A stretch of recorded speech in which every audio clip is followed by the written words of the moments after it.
সুপ্ৰভাত। জীৱনটো আমাৰ টেনেই ছুটি সময়ছোৱাত আপুনি সম্পৰ্কবিলাক দুটা কথা সদায় মনত ৰাখিব। বিশ্বাসত ঘুণ লাগিবলৈ নিদিব, সম্পৰ্কবিলাকৰ দূৰত্ব বঢ়াই নিদিব। যদি আমাৰ যিকোনো সম্পৰ্কৰ মাজত যদি দূৰত্ব আপুনি বঢ়াই নিয়ে নহয়, সেই দূৰত্বটোৱে এনেকুৱা ধৰণৰ এটা অৱস্থা পাবগৈ, নভবাবিলাক ভাবিবলৈ ল'ম, নেদেখাবিলাক দেখিবলৈ ল'ম।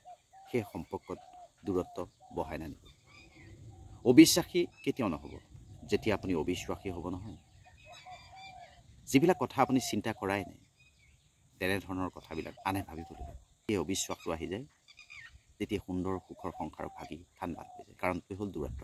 আমি কথা কমকৈ পাতোতে এনেকুৱা ধৰণৰ এটা অৱস্থা পাইগৈ, যিখিনি কথা আমি ভবাই নাই সেইখিনি ভবাৰ আৰম্ভ হয়। কিবা কথা আমি কোৱাই নাই সেইখিনি কথা শুনাৰ আৰম্ভণি হয়। আৰু যেতিয়াই নভবা কথা এটা ভাবিবলৈ লয়, নোকোৱা কথা এটা শুনিবলৈ লয়, তেতিয়াই সম্পৰ্কবোৰত ঘূণে ধৰে।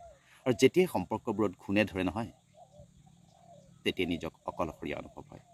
এই অকলশৰীয়া মুহূৰ্তবোৰ আঁতৰাই ৰাখিবলৈ হ'লে দূৰত্ববিলাক কমাই আনক, বিশ্বাস অটুট ৰাখক, অবিশ্বাসবিলাক ঠেলি দিয়ক। ধন্যবাদ। আশা কৰিম আজি। সুপ্ৰভাত।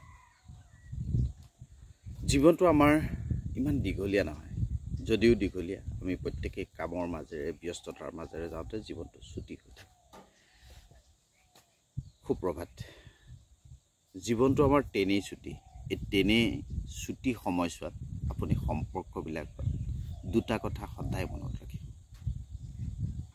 বিশ্বাসত ঘুণ লাগিবলৈ নিদিব, সম্পৰ্কবিলাকৰ দূৰত্ব বঢ়াই নিদিব। যদি আমাৰ যিকোনো সম্পৰ্কৰ মাজত যদি দূৰত্ব আপুনি বঢ়াই নিয়ে নহয়, সেই দূৰত্বটোৱে এনেকুৱা ধৰণৰ এটা অৱস্থা পাবগৈ, সেই সম্পৰ্কৰ মাজত আমি নেদেখাবিলাক, নভবাবিলাক ভাবিবলৈ ল'ম, নেদেখাবিলাক দেখিবলৈ ল'ম। সেই সম্পৰ্কত দূৰত্ব বঢ়াই নানিব। অবিশ্বাসী কেতিয়াও নহ'ব। যেতিয়া আপুনি অবিশ্বাসী হ'ব নহয়, যিবিলাক কথা আপুনি চিন্তা কৰাই নাই, তেনেধৰণৰ কথাবিলাক আনে ভাবিবলৈ ল'ব। অবিশ্বাসী কেতিয়াও নহ'ব। যেতিয়াই অবিশ্বাসটো আহি যায়, তেতিয়া সুন্দৰ সুখৰ সংসাৰ ভাগি ঠাণ্ডা হৈ যায়। এই অবিশ্বাস অহাৰ প্ৰধান কাৰণটোৱে হ'ল দূৰত্ব। আমি কথা কমকৈ পাতোতে এনেকুৱা ধৰণৰ এটা অৱস্থা পাইগৈ, যিখিনি কথা আমি ভবাই নাই সেইখিনি ভবাৰ আৰম্ভ হয়। কিবা কথা আমি কোৱাই নাই সেইখিনি কথা শুনাৰ আৰম্ভণি হয়। আৰু যেতিয়াই নভবা কথা এটা ভাবিবলৈ লয়, নুশুনা কথা এটা, নোকোৱা কথা এটা শুনিবলৈ লয়, তেতিয়াই তেতিয়াই সম্পৰ্কবোৰত ঘূণে ধৰে। আৰু যেতিয়াই সম্পৰ্কবোৰত ঘূণে ধৰে নহয়, তেতিয়াই নিজক অকলশৰীয়া অনুভৱ হয়। এই অকলশৰীয়া মুহূৰ্তবোৰ আঁতৰাই ৰাখিবলৈ হ'লে